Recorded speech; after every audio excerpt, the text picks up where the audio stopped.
Bonjour chers étudiants, futurs élèves ingénieurs, je me présente, Monsieur Wadir Hamid, professeur agrégé de génie électrique, professeur de l'enseignement supérieur à l'ENSET de Rabat et coordonnateur de la filière ingénieur, énergie électrique et industrie numérique. J'ai le plaisir ainsi que le privilège de vous présenter à travers cette capsule les grandes lignes de la filière d'ingénieur que je coordonne. Alors, l'objectif général de la filière énergie électrique et industrie numérique est de former de nouvelles générations d'ingénieurs pouvant faire face aux nouvelles révolutions mondiales, à savoir la révolution énergétique, la révolution numérique ainsi que la révolution industrielle. Riche de ses 40 années d'expérience dans le domaine du génie électrique, l'ENSET de Rabat propose cette filière qui s'articule autour de 3 domaines d'excellence de l'ENSET. Le premier domaine concerne la maîtrise de l'énergie électrique. Le second correspond au pilotage des procédés industriels, alors que le troisième domaine d'excellence correspond au développement des systèmes et services numériques. Les conditions d'accès à la première année de la filière ingénieur, énergie électrique et industrie numérique restent identiques aux différentes filières d'ingénieurs relevant de l'ENSET de Rabat. Notamment, elles concernent les candidats ayant réussi le concours national commun d'admission dans les établissements de formation d'ingénieurs et établissements assimilés, ainsi qu'aux titulaires d'un diplôme DUT, DUST, licence scientifique ou diplôme reconnu équivalent ayant réussi le concours d'accès à la filière ingénieur de EIN organisé par l'ENSET de Rabat. L'architecture de la filière est résumée sur le slide suivant. On distingue alors un tronc commun qui s'étale sur les 2 premières années du cycle d'ingénieur. Pendant la 3e et dernière année du cycle, l'élève ingénieur est amené à effectuer un choix d'options. 3 choix lui sont offerts. Le premier étant l'ingénierie des systèmes numériques. Le second choix correspond à l'ingénierie des systèmes industriels. Alors que le troisième choix correspond au management de l'énergie et développement durable. L'organisation de la formation est effectuée en 6 semestres, composés d'un ensemble de 40 modules d'enseignement et d'activités pratiques, répartis sous la forme 5 modules de langue et communication, 4 modules de management, 31 modules scientifiques et techniques, pluridisciplinaires, de spécialisation et d'approfondissement de la spécialité. 3 stages en entreprise, dont un projet de fin d'études. Maintenant, je vais vous présenter les compétences ciblées par chacune des 3 options.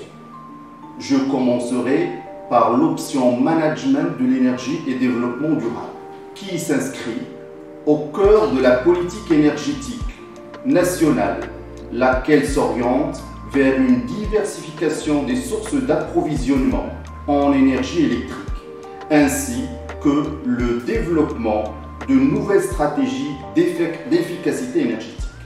Ces actions intéressent tous les secteurs clés, en particulier le secteur industriel et celui du bâtiment. Pour atteindre ces objectifs, l'option Management de l'énergie et développement durable vise à développer les compétences suivantes. Dimensionnement et installation d'un smart grid, microgrid, optimisation et diversification des sources d'approvisionnement en énergie renouvelable, gestion autonome des sources ainsi que des charges associées au réseau, supervision, contrôle et sécurité au sein des réseaux électriques. La seconde option, intitulée Ingénierie des systèmes numériques, répond à la nouvelle conjoncture mondiale tournée vers la transformation digitale, qui apparaît comme l'un des leviers de croissance de l'économie d'une nation. Les enjeux sont énormes, car le numérique touche pratiquement tous les secteurs, aussi bien administratifs qu'industriels. Pour atteindre ces objectifs, l'option ingénierie des systèmes numériques vise les compétences suivantes. Programmation et maîtrise de l'électronique intégrée et connectée, développement d'un haut niveau dans les domaines des sciences et technologies de l'information, accompagnement de tous les secteurs d'activité dans l'opération de digitalisation.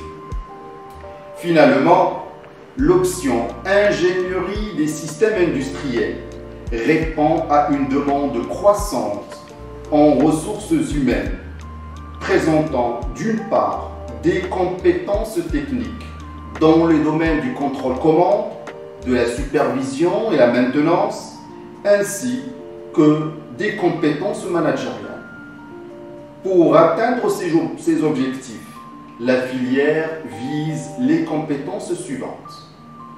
Le pilotage automatique et supervision des systèmes industriels, le diagnostic et la maintenance industrielle, le management de projets industriels, la maîtrise de la qualité et la sécurité d'une production industrielle. Je me permets maintenant de vous présenter une description sommaire du contenu de la formation. Je commencerai par l'option Industrie des systèmes numériques, où les thématiques suivantes seront abordées. Les systèmes connectés et systèmes embarqués, la programmation temps réel, la modélisation des systèmes à événements discrets, ainsi que la robotique industrielle. Concernant l'option ingénierie des systèmes industriels, les thématiques suivantes seront abordées, notamment la modélisation et contrôle des procédés industriels, l'instrumentation, la supervision et le diagnostic, la communication sur réseaux locaux industriels, la gestion de projets, gestion de stock et gestion de ressources humaines.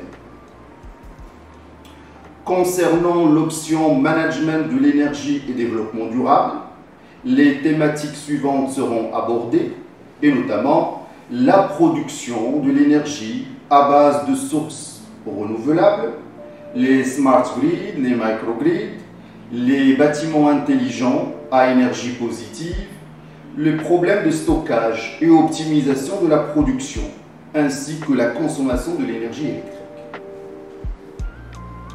Les débouchés. Nos ingénieurs peuvent intégrer tous les secteurs d'activité allant de la conception vers le service, en passant par la production et la distribution. Nos lauréats peuvent donc occuper plusieurs fonctions, telles que l'ingénieur de production et exploitation, ingénieur d'études et conseils, ingénieur recherche et développement, entrepreneur, créateur de start-up, chef de projet et chargé d'affaires. Nos lauréats peuvent intéresser plusieurs secteurs à l'échelle nationale ou internationale. On peut citer à titre d'exemple le secteur de l'industrie automobile. À titre d'exemple, on trouvera Renault, Yazaki, PSA et autres. Le secteur des énergies, et notamment les régies nationales, les distributeurs d'énergie, les grandes multinationales, Siemens, Schneider Electric, Ingelec, etc. Les secteurs du service numérique, tels que les opérateurs téléphoniques, les banques et administrations publiques, le secteur de l'électronique, tels que ST Microélectronique, Lear Corporation, ainsi que les bureaux d'études. Le mot de la fin, j'espère à travers ma présentation vous aider à effectuer votre choix d'orientation. Je reste à votre disposition pour un complément d'information.